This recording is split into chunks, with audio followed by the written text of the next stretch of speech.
Sizga savol kelyapti. Muhit qanchalik ta'sir qiladi insonga? Har bitta imorat qurilishdan oldin fundamenti bor.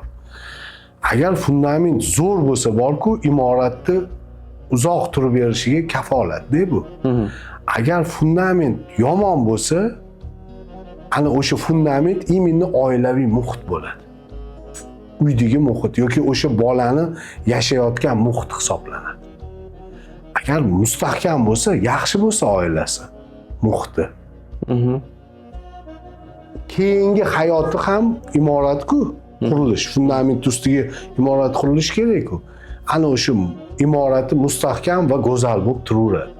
Yoriqlar, siniqlar, to'kilib tushishlar bo'lmaydi. Fundament chirigan, yaxshi semondan qurilmagan, hamma narsada iqtisod qilib qurilgan fundamentni tepasidagi imorat uzoqqa bormay baribir to'kilib tushadi.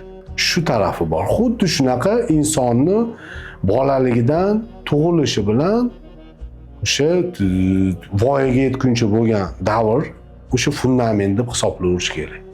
Agar fundament yaxshi bo'lsa, bu yog'i yaxshi bo'lib ketadi.